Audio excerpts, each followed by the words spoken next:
Ya, harapan ke depan memang itu menjadi potensi wisata air yang ada di Kaluran Karangrajek. Lanjut Mas. Nah, ini untuk kulinernya UMKM, UMKM yang di Visit Karangrajek, kemudian yang di keseluruhan Kaluran Karangrajek menika ada. Dan sebagai informasi ke Bapak Ibu semuanya bahwa di Karangrajek karena yang menjadi ikon menika bawang merah, nanti di kami itu ada produk unggulan makanan itu brambang goreng. Selain itu ada ampiang yang dibuat dari bawang merah juga. Selain itu ada grubi yang dibuat dari bawang merah juga. Kemudian yang ketiga menika ada permen karamel yang dibuat dari bawang merah juga. Nah, harapan ke depan nanti dengan bimbingan dari Dinas Pariwisata menika bisa menjadi produk unggulan kami yang kedepannya bisa dipatenkan itu sebagai produk Kaluran, produk desa wisata Kaluran. Lanjut Mas. Nah, untuk yang di Visit Karangrajek menika karena tamunya sudah banyak dan tamu itu tidak hanya datang sehari saja, tetapi bahkan ada yang menginap sampai 4 hari dan seminggu Pak. Dari yang tamunya itu sekali datang itu kadang 55, kadang 100, itu jadi untuk tempat menginap. Tempat menginapnya menika kita tidak cari penginapan di luar, tetapi tetap ada yang di Padukuhan Karangrajek. Nah, prosesnya menika pemberdayaan masyarakat yang ada di Padukuhan Karangrajek melalui rumah-rumah warga, di mana rumah tersebut memenuhi kualifikasi untuk menjadi homestay dengan SOP yang memang disepakati bersama sebagai homestay.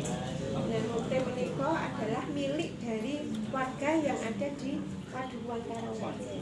Jadi kegiatan wisata yang ada di Visit Karangrajek itu memang pemberdayaan masyarakat yang ada di wilayah Padukuhan Karangrajek, sehingga untuk penerima manfaatnya pun itu sangat dirasakan untuk Padukuhan itu sendiri.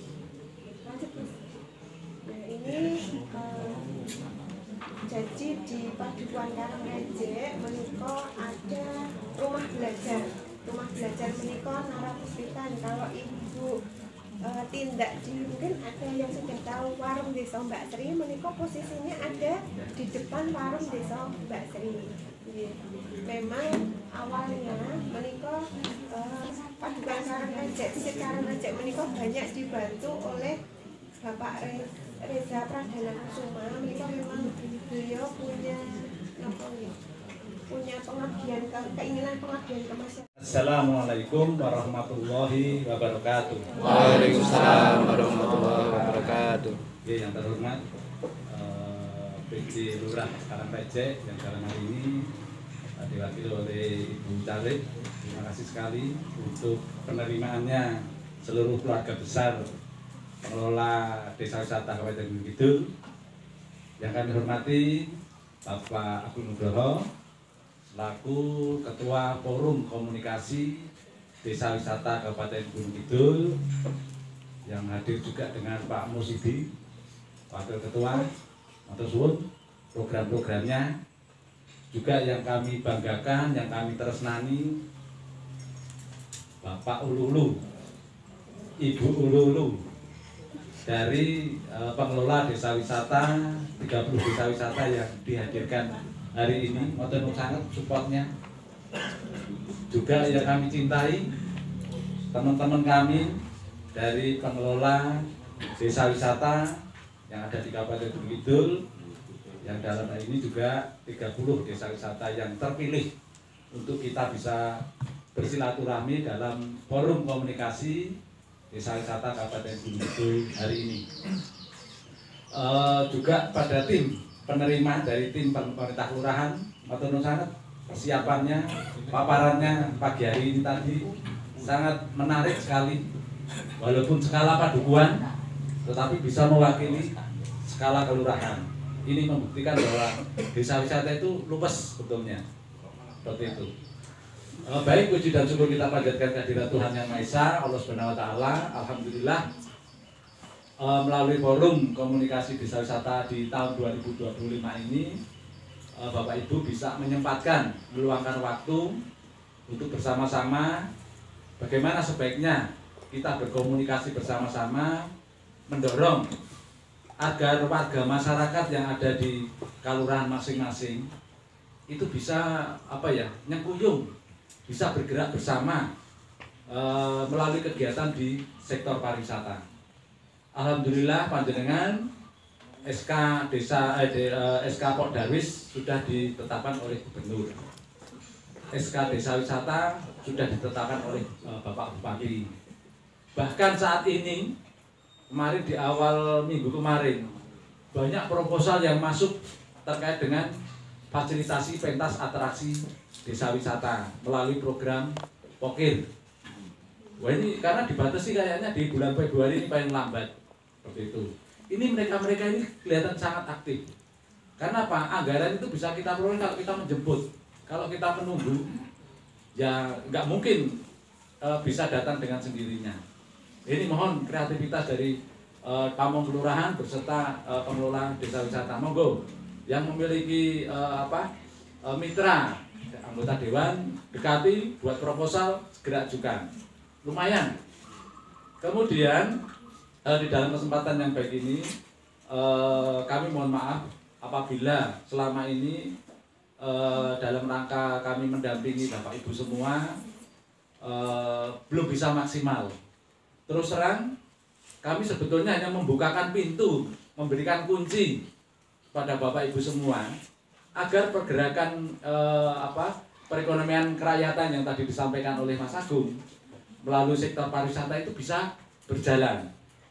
Dan ternyata dari 63 desa wisata itu yang cukup memanfaatkan peluang itu sangat-sangat sedikit. Bahkan kami sangat berbangga hati bahwa pengelolaan wisata yang berbasis masyarakat tetapi bisa memberikan prestasi untuk daerah istimewa Yogyakarta, untuk Indonesia, bahkan untuk Kabupaten Gunung Kidul. Contohnya Ngelanggeran tahun 2021 itu diakui oleh dunia, diakui oleh PBB, Badan Pariwisata PBB, UNWTO, terkait dengan desa wisata berkelanjutan di Ngelanggeran. Walaupun dikelola oleh masyarakat, objek wisata ini jajan watu. Terus yang namanya wisata batu itu sulitnya bukan main. Tetapi karena yang ngelola itu ada semangat untuk berkarya, ternyata bisa berprestasi. Di tahun 2022 dari Desa Wisata Tepus masuk di dalam anugerah Desa Wisata Indonesia. Desa Wisata Tepus unggulannya sebetulnya pantai, tetapi setelah diverifikasi, dikurasi oleh Mas Menteri Pak Sandiaga Uno, ternyata yang kuat di sana apa? Souvenir, kerajinan perak. Ada 150 perajin yang produknya hanya disetor ke pasar Kota Gede. Perajinnya nggak kelihatan, lokasi pembuatan nggak kelihatan, tetapi produknya sampai ke mancanegara. Ini yang terbaca oleh Mas Menteri. Ternyata kita tidak bisa membaca peluang itu. Di tempat kita ada industri kerajinan yang mendunia, tetapi kita belum bisa mengundang mereka untuk datang langsung ke desa kita, ke kelurahan kita. Nah ini PR kita bersama. Kemudian di tahun 2023, Desa Wisata Bendung, alhamdulillah juara lomba desa wisata tingkat DIY. Kalau dinilai hasil kejuaraannya tidak seberapa, tetapi buntutnya program-program yang masuk ke Kelurahan Bendung, kalau jenengan ingin lihat langsung akan lebih ke lokasi. Itu juga bukan pakai iuran warga pembangunan itu pakai program-program karena sudah diakui berprestasi di dalam pengelolaan desa wisata. Awalnya hanya sebagai, bukan hanya ya, awalnya ditetapkan oleh Gubernur sebagai lumbung mataraman, ketahanan pangan di Kelurahan Bendung. Tetapi karena konsepnya matang, itu sehingga segera mengembangkan pengelolaan desa wisata berbasis budaya pertanian. Dan alhamdulillah sampai sekarang dari kegiatan Gapoktan, KWT bisa membentuk suatu komunitas desa wisata. Dari komunitas desa wisata